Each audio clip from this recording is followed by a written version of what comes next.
Hey, welcome to another video. So today we're going to be going into everything there is to know about XIVU or ARATH. But before I begin, please be sure to like the video, subscribe to the channel, join the Sith Citadel Discord, links in the description, and consider becoming a join member or sending a super thanks if you wish to further support the channel. Otherwise, let's jump straight into it. XIVU or ARATH, the god of war, formerly known as Zero, is a hive god and youngest sister to Savathun, the Witch Queen, and Oryx, the Taken King. Together with her two siblings, she was a progenitor of the contemporary hive species, and one of its chief gods, having made a pact with the worms of fundament. She is driven to become the mightiest warrior in the universe, and her influence is present wherever armed conflict takes place. XIVU or ARATH was born Zero on the gas giant of Fundament, with her sisters Arash and Sathona. Her father was the Osmium King, the ruler of the Osmium Court. She was a member of a short-lived proto-hive species called the Krill, whose original homeworld had crashed into the gas giant millions of years ago. As a young Krill, she was fascinated by her surroundings, attempting daring feats that would have killed lesser beings. She took 6 of the Stormjoy's bait stars because of this. Above all, she wanted to be a warrior, a knight like her father's warriors.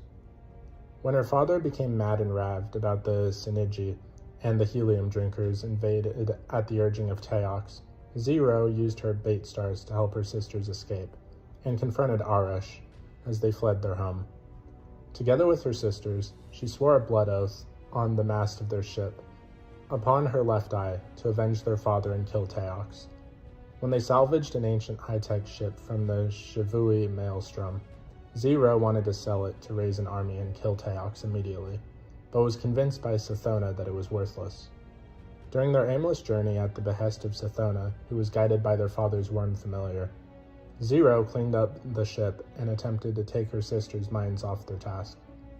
Eventually, when Sathona fretted they would not be able to avenge their father, and Arash concluded that they would have to dive, Zero was initially afraid but understood. Zero warned them, however, that this is how the crew had died. But Sathona, urged on by the worm, agreed with Arash. The sisters took the needle into the deep. They finally reached a point where they could use the ship's sensors on the oceans. To their horror, they discovered that the Synergy was real, and that Fundament's moons had already aligned. Just then, they were encountered by the Leviathan, a creature long spoken of in Krill myth. The Leviathan warned the sisters that they needed to turn back, or else would unleash disaster upon the universe, saying that they faced a choice between the light, which offered civilization, and the darkness, which offered only violence. However, the Leviathan offered no hope to the sisters to avoid the Synergy. Sathona then revealed the worm's help to her sisters, and how it urged them to go down. Rejecting the Leviathan's warnings, the sisters dove into the core. Reaching the very center of Fundament, the 3 sisters found the worm gods Akka, Ir, Zol, and Yul. The worm gods offered the 3 sisters a chance for the Krill to escape Fundament, as well as to achieve immortality. All they had to do was take the worm's larvae into them as symbiotes and spread them among the Krill. The worms possessed the caveat that the sisters must never cease their natures. Zero must always test her strength, Sathona must always be cunning, and Arash must always try to understand. The sisters accepted the pact and became the first hive. Zero took the night morph and became XIVU or ARATH. Sathona took the mother morph and became Savathun, and Arash took the king morph, transforming into a male and becoming Oryx, the king of the hive, and eventually Oryx. As Oryx and his sisters forced an ultimatum on the remaining Krill to accept the worms or perish, turning them into the hive, Oryx turned his attention to Fundament's moons, and gave the Ammonites, there who had allied with the Traveler, and gave asylum to Teox. Initially, he was willing to negotiate with the Ammonites, but his sister Savathun, under pressure from the worms, killed Oryx as punishment. But rather than dying, Oryx's soul instead passed to his ascendant realm, or throne world, where his soul resided until he returned to the mortal realm. Rebuked, Oryx purged what sympathy and goodwill he had left, becoming a merciless tyrant. He and his sisters warred with one another on a regular basis after the defeat of the Ammonites as part of their worship of the sword logic, and their attempt to become the sharpest blades in the universe, heading to their ascendant realms when defeated. Their war of revenge against Teox had transformed into a campaign of genocide, when they slew the Ammonites and other interstellar civilizations to feed their worms. While Arrax and Savathun established courts to practice and study the sword logic, XIVU ARATH declined, declaring that her court would be everywhere war was found. During the war with the Akume, Arrax came to realize that the worm had deceived him and his sisters. Their worms' appetites were growing past their ability to feed with death. Meeting with his sisters in the Ascendant realm, surrounded by their servants, some of which despised them for showing weakness, they despaired over their dilemma. When his sisters offered their power to help Arrax find a way to save them, Arrax killed them, and used that power to confront his patron god Akka, the Worm of Secrets. He killed Akka so that he may steal its ability to call upon the deep, and then created the Tablets of Ruin, which gave him the power to take. His transformation complete, Arrax was now Oryx, the Taken King. During the subsequent war with the Akume, Oryx revived XIVU ARATH in an act of war, and revived Savathun in an act of cunning. He then decreed the Tith system. Each hive would kill their enemies, take some of their feed to their own worm, and tith the rest to their superior. Thralls would tith to acolytes, acolytes would tith to knights or wizards, the knights and wizards would tith to the Ascendant Hive. Those who commanded legions of warriors and earned the right to enter the Hive God's Ascendant realms. All of this violence would eventually reach Oryx, Savathun, and XIVU ARATH, allowing their worms to feed on violence while continuing to invoke their inner natures. Following the Golden Amputation, Oryx declared to his sisters that the Hive had conquered its way to the edge of the deep, and that it had granted him a personal audience.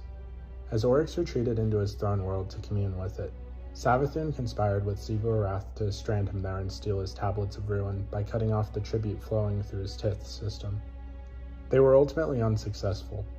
On returning, Oryx deceived XIVU ARATH and poisoned her own flow of tribute, so that she could never try to steal his tablets again.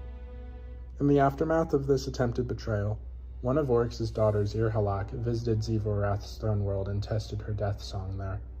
All who heard it were irreversibly killed. XIVU ARATH complained about Irhalak's behavior to Oryx, who was greatly amused. After the Vex invaded Oryx's throne world, Savathun tipped XIVU ARATH off as to its location. XIVU ARATH planned an ambush, but Oryx, aware of his own vulnerability, evaded her by moving his throne into the Dreadnought. Following the war with the Harmony, Savathun decided that her fleets would enter the black hole that the Harmony lived around, claiming that she would become stronger for it, while XIVU ARATH took her fleets away from Oryx's, as she felt he constrained her too much. A year following the Red War, XIVU ARATH began committing some of her forces to the solar system, possibly in aid of her sister Savathun or for her own schemes. An ogre, Meager, spawn of XIVU, was imprisoned in the Prison of Elders and broke free during the Scorpion's jailbreak. A substantial force of Hive and Taken, apparently obedient to XIVU ARATH, also invaded the Dreaming City after its unsealing, pillaging it for awoken relics towards an unknown purpose. These forces were destroyed by the Guardian, and the relics returned to the Awoken. At some point, her sister Savathun had been secretly working in her name to undermine the Cabal homeworld of Tabadal, corrupting Advocate General Uman Arath into becoming a worshipper of XIVU ARATH. Driven by obsession over war, Uma Arath undertook a hive ritual in the capital city to summon the god of war to their planet, which was accidentally completed when Catel, the Princess Imperial, slew Uma Arath, providing the blood and sacrifice needed to open a portal for XIVU ARATH to come through with her armada of war moons and an army of Hive. As she invaded Tabadal, XIVU ARATH declared that the Cabal had been worshipping her for as long as they venerated war, and that she had finally come to claim her overdue tribute. Her forces overwhelmed the Cabal's defenses and drove Empress Catel to evacuate the remaining population to the remnants of her fleet and retreat to the Sol System. Following the second arrival of the Black Fleet in the Sol System and the sudden disappearance of Savathun from her court, XIVU ARATH began marshalling her forces into the system and making her influence even more overt. Her High Celebrant began spawning cryptoliths throughout the system, corrupting Hive, Fallen, and Cabal alike that came under within range of them into Wrathborn subjects. Though XIVU ARATH's High Celebrant would be hunted down and killed by the Guardians, it was later on revealed that her Wrathborn were not only attacking the solar system, but also spread out across the galaxy. Most notably, the Cabal themselves had been under siege since the fall of their world, prompting the newly coronated Empress Cattle to propose an alliance with the last city to stand against the Hive god of war. Despite the gift Savathun had given her, XIVU ARATH has begun to actively hunt her sister, apparently at the behest of another, forcing the Witch Queen to go into hiding. Following Osiris's loss of his light, Savathun saved him from XIVU ARATH and began to adopt his form, knowing that XIVU ARATH would never expect to find her sister within the last city. XIVU ARATH would continue to hunt her sister regardless, but her efforts would distort the ascendant plane, which ultimately led her to corner the awoken queen Mara Sov, who was being escorted by her Tachyon coven. Though Mara managed to escape, XIVU ARATH captured her coven, taking them into her service. To save her people, the Dreaming City, and combat the Black Fleet, Mara Sov strikes a bargain with Savathun in exchange for excising her worm from her being. She would release Osiris. In addition, Mara Sov wishes to stabilize the Ascendant Plane with her rescued Tachyons using the ley lines, which would prevent XIVU ARATH from corrupting it to her advantage. Later on, she would task Kel'Garath, risen from bones, to steal an awoken artifact. Kel'Garath would attempt to do so, but the Guardian would get in there first, taking the relic and using it to kill Kel'Garath and the pillagers accompanying him. Despite the efforts of XIVU ARATH's horde, they failed to prevent the Guardians from saving Mara Sov's coven, as well as securing the ley lines back into the Awoken's hands. On the day of the ritual to excise Savathun's worm, XIVU ARATH, in a last-ditch effort to capture her sister, had her horde launch a massive assault on the Dreaming City and attempted to overwhelm the Blind Well.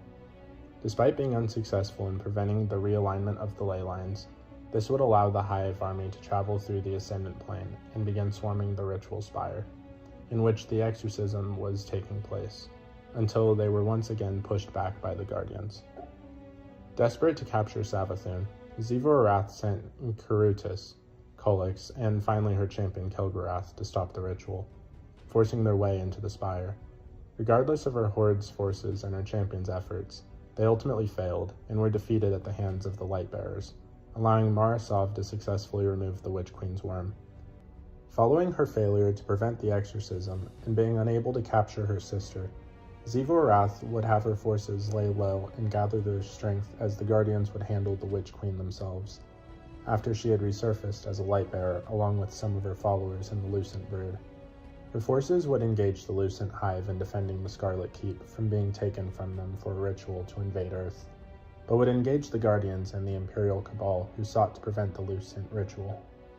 However, after the Guardians defeated Savathun and learned the existence of XIVU ARATH's master, the Witness, forced back the Lucent Brood, dealt with a resurgence of nightmares on a returned Leviathan, and bested Aramis from claiming the relics of Nezarec as ordered by the Witness, XIVU ARATH and her forces would re-emerge and consolidate their power in preparation for the Witness's return. In addition, XIVU ARATH would be ordered by her master to punish Aramis for her failure by summoning the majority of the House of Salvation into her Wrathborn. Some of the House's leaders were even slain and then raised to scorn. To prepare for the Black Fleet's return and weaken the denizens of the Sol System, XIVU ARATH and her Wrathborn sought to corrupt the Warsat network, which remained vulnerable ever since the Warmind Rasputin was left incapacitated by the Black Fleet's earlier arrival. With the aid of House Salvation splicers, the Wrathborn and XIVU ARATH's horde managed to gain access to some of Rasputin's defense systems, even gain entry into the Seraph Station, the main hub of the network. But the whole Warsat network remained out of reach. To gain full control over the Warmind's arsenal, XIVU ARATH directed her forces to seek out and subjugate one of the Warmind's creators, Clovis Bray, who existed as an AI within the exoscience labs on Europa. Her combined force of Wrathborn, Fallen, and Hive gained entry into the labs, and nearly claimed Clovis, but the scientist would be rescued by the Guardians, as they sought him out to restore the Warmind. The Guardians would reluctantly work with the Bray Patriarch, who would direct them to seek out the subminds, pieces of the Warmind that were separated from Rasputin in the event of damage. XIVU ARATH would have her forces guard these vaults from assaults, but the Guardian would instead infiltrate the vaults, slay their defenders, and claim the data they need. One defender was her most loyal and devoted warrior, Kel'Garath, returned once more despite his past failures, now made a Darkblade. After the Guardians gathered enough submind data for Rasputin to speak directly and reveal Clovis's deception, leading to him being cast out by his granddaughters, Morozov would begin to have suspicions on XIVU Arath's motives.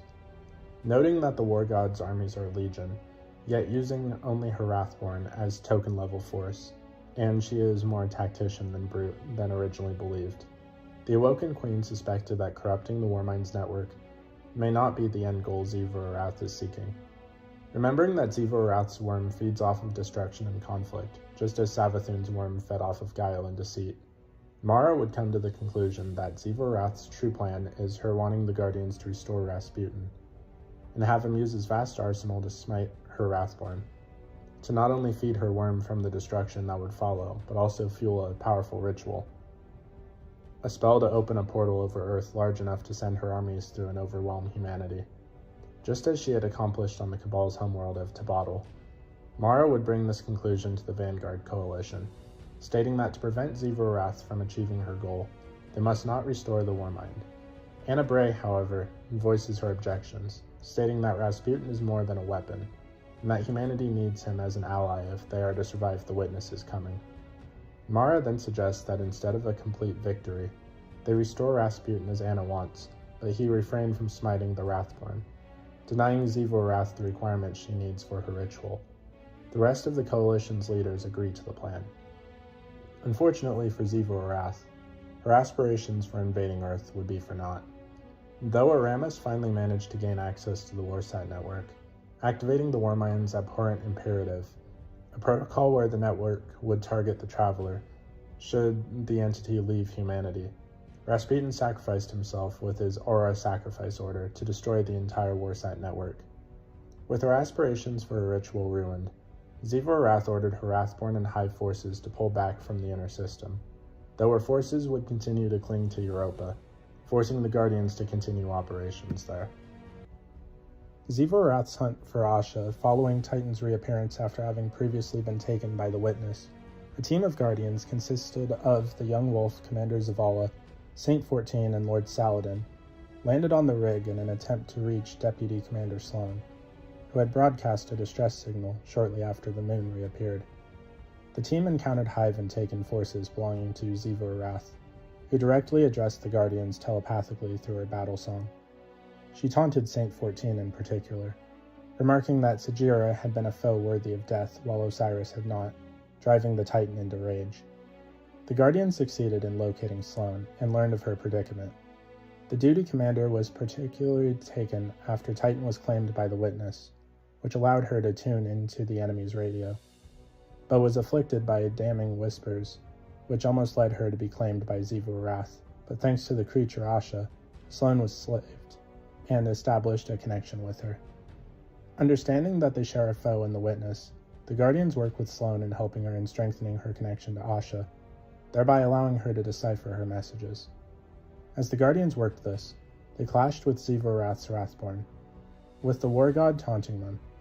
However, as the Guardians learned about the Lucent Hive attempting to conduct a ritual to resurrect Oryx with the light, they found calcified fragments that recorded XIVU Arath's personal thoughts regarding the Hive's purpose in enacting the final shape, in her potent grief at the loss of her brother.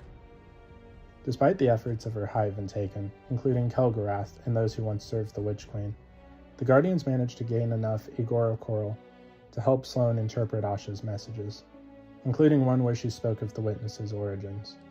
However, during one of the Guardians' deep dive missions, XIVU Arath sensed an opportunity to strike at Asha while the Guardian was distracted, conducting a ritual that struck Asha, forcing the worm to leave the safety of the arcologies to a ritual site in a vain attempt to disrupt the ritual, but ended up captured. XIVU Arath ordered the orchestrators of the ritual, 3 Screams of XIVU Arath, to begin the ritual where she will take Asha. The Coalition caught wind of this, and the combined efforts of Sloan, Saint 14, Saladin, and Zavala occupied her forces enough to allow the Guardian to reach the ritual site, taking out each wizard and using the Drifter's machine to purify the Agori Coral. Not only disrupted the ritual, but each one wounded XIVU Arath herself, but the Hive War God would laugh following each wounding. Yet regardless of her Hive and Taken forces, XIVU Arath's ritual failed, allowing Asha to return safely, and deliver the last piece of her message, while her forces initiated a full retreat. The worm attempted to speak it through Sloane, but the deputy commander nearly became possessed by the Hive War God, who once again taunted her, but thanks to Zavala, Sloane was able to regain control over herself. With her connection clear, Asha spoke through Sloane and informed the Vanguard that while the path to the witness is obscured, one individual may know a way to follow. One Asha speaks as she who hides the truth in deception, Savathun herself. If the Vanguard wishes to follow and stop the witness, then they will have no other choice but to allow the Witch Queen to be revived. Following her failure to take Asha, XIVU ARATH communed with the witness upon the Dreadnought, who expressed its doubts as to XIVU's abilities, and nonetheless commanded her to prepare to fight against Savathun in the event the Vanguard chose to allow her resurrection. She would allow the Guardian an audience inside her temple, underneath Kraken Mare. With this invitation, she issued a challenge to them to defeat a taken knight named Cole, the Executioner Knight, then a powerful tormentor in her service, Omen, Blade of the Black Terrace. After defeating the tormentor, she deems them worthy, awarding them the Wicked Implement, the use of which would allow them to not only tith to her, but become strong enough to face her directly. So, after weighing their options, Ikora and Eris believed that there was no other way to follow the witness but to allow the Witch Queen to be revived and gain the information she possessed. Reaching out to Savathun's ghost Amaru, offering him the Witch Queen's body to be revived in exchange for the knowledge they seek, Amaru instead offers a bargain of his own, citing that Savathun anticipated that the Vanguard would need her. He will revive Savathun, but only after killing her sister, XIVU ARATH, for good, and will provide the aid necessary for it. Despite the terms, Ikora and Eris agree, but after journeying through Savathun's spire and hearing a recording from her stating that they cannot confront XIVU ARATH directly, for the Hive God of War cannot be defeated conventionally, for she feeds off of all conflict. Therefore, only a Hive God of equal strength can defeat XIVU ARATH, using the Hive's own sword logic. Understanding that the task now falls to her, Eris Morn volunteers herself to become a Hive, and with the Guardian as her acolyte, she would feed from the kills until she grows strong enough to challenge the Hive God of War. Though Ikora objects to this plan, fearing for Eris's well-being, she is convinced that there's no other way, for simply maintaining their current stalemate with XIVU ARATH is not feasible, nor can they outright battle with her. In either case, they will lose. After performing a ritual that turns Eris Morn into the Hive God of Vengeance, the Guardians begin slaying Hive and other creatures found within the Witch Queen's obulette, found beneath Savathun's spire as tiths to her, which allows Eris to grow in strength. However, XIVU ARATH became aware of Eris's ascension and welcomed it, even calling Eris her new sister, which Eris adamantly denies. Nonetheless, XIVU ARATH sends her forces to claim Savathun's spire, once viewing the sanctum as heresy, but came to the conclusion that even the light can adhere to the sword logic. But the Guardians managed to clear the spire of Savathun's forces. Further, the Guardians prevented the War God's forces from slaying the prisoners found in the altars of summoning, slaying them themselves as tiths to Eris. During all of this, XIVU ARATH continued to taunt Eris, goading her to give in to her new Hive nature and accept the sword logic as truth, even welcoming the upcoming challenge the two will have. But Eris remained steadfast against her words. With her hand forced, XIVU ARATH summons one of her most powerful warriors, the Leviathan Eater, the Bane of the Ammonites, to face the Guardians, but the entity withdraws as it merely tested their capabilities, and it'll be back once XIVU ARATH's brood had been organized. After Eris prepared herself for the Guardian's final tith, she opened the way to the altar of the sword, where XIVU ARATH had her Leviathan eating waiting. Though the God of War welcomed the challenge greatly, her favored champion ultimately fell to the Guardians, their tith strengthening Eris. However, what XIVU ARATH didn't expect was Eris Morn slaying a revived Savathun, gaining millennia worth of power as the Witch Queen hadn't been killed since the separation of her worm. Combining that power with the tiths the Guardians had collected, Eris Morn had become the most powerful Hive God, surpassing even XIVU ARATH. However, instead of challenging the Hive God of War directly, Eris Morn weaves a spell that banishes XIVU ARATH from her own throne world, rendering her mortal and vulnerable. With her spell finished, Eris collapses and eventually returns to her human form, but confirms to the Guardian that XIVU ARATH is furious at her defeat, and being severed from her throne world. She can't grow in strength from her tiths, which Ikora believes will make her more open to being challenged should XIVU ARATH appear. Savathun, meanwhile, found great amusement in her sister's predicament, enough to send XIVU ARATH a message taunting her, though the war god would not respond. Following her banishment from her own throne world, XIVU ARATH went into hiding, not taking part in the final battle between the Coalition and the Witness. Her hive forces, however, would still serve the Witness in combating the Guardians as they found a path to enter the Traveler's Pale Heart. After the Guardians found the weakness of the Witness, they would continue their efforts to heal the Traveler and locate any remaining lost ghosts. One of these missions involved finding and saving Akasha, a ghost that had been systematically scanning Awoken territory for years, and whose last known location was the Dreaming City. After finding Akasha, Marasov, Micah, and Crow would deduce from the movements across the ley lanes that as XIVU ARATH didn't join the Witness in its invasion of the Pale Heart, she was planning to turn the forces of the Black Fleet and the Coalition against each other to gain an advantage.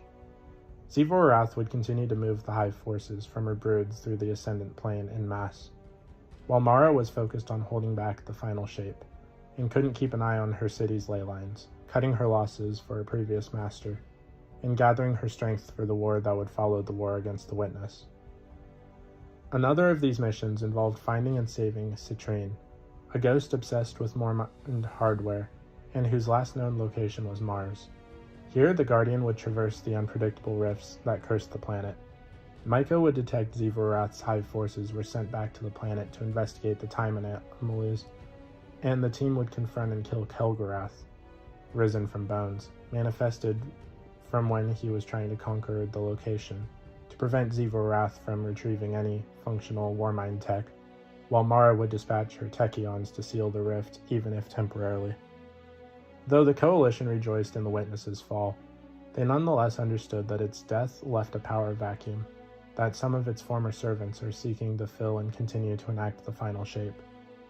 They also hadn't forgotten that XIVU ARATH remained at large.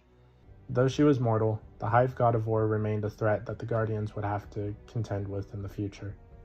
Eris Morn inquired as to where XIVU and Savathun had fled after the final shape was prevented.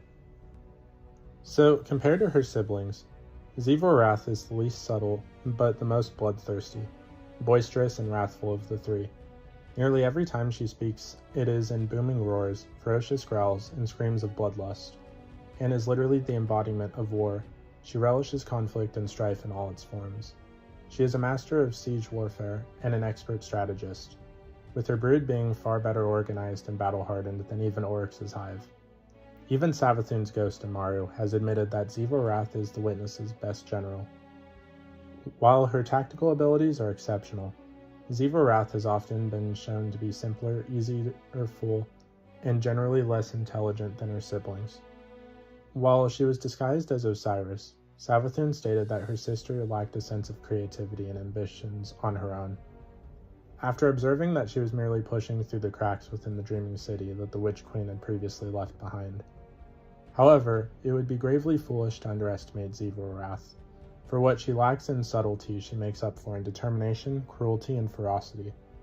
She has also proven very adept at emotional manipulation, most notably with Sloane after Titan was taken, mocking her and tempting her to give in to the violence. In XIVU ARATH's own words, she targets her enemies' weaknesses and infects them.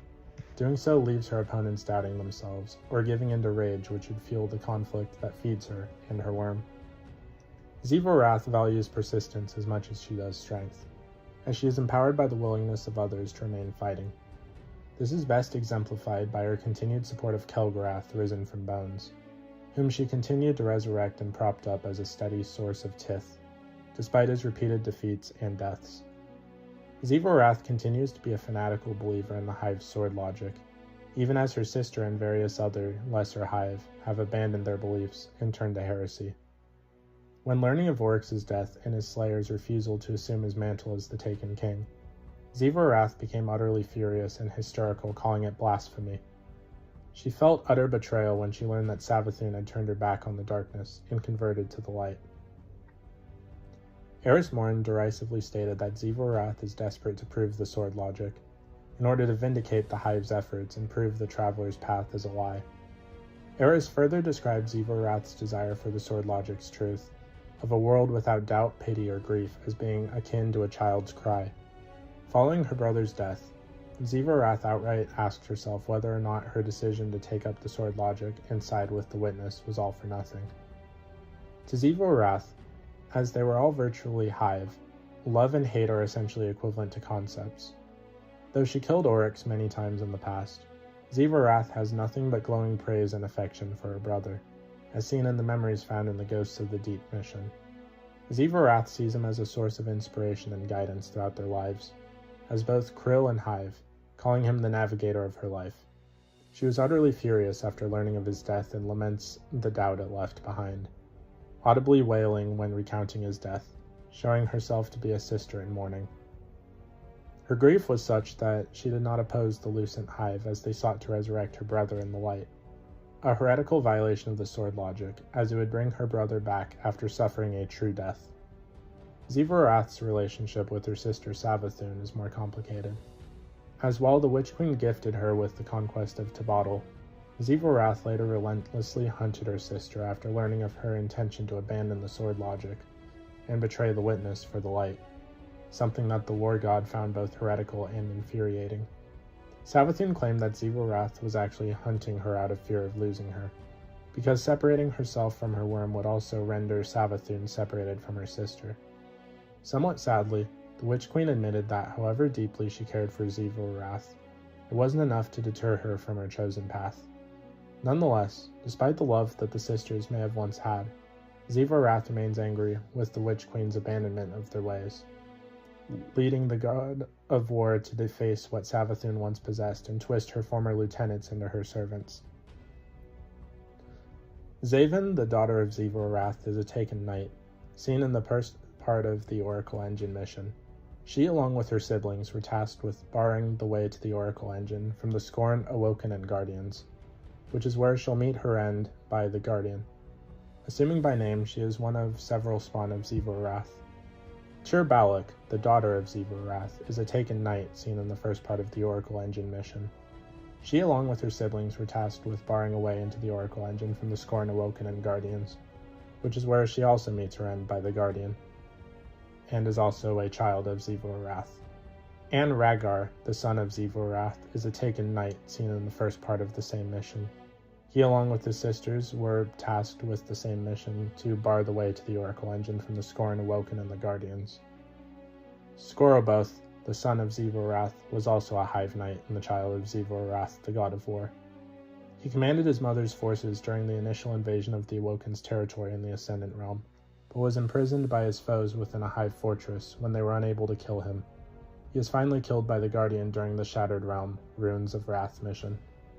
So what did you guys think of XIVU Arath? Please let me know in the comments down below.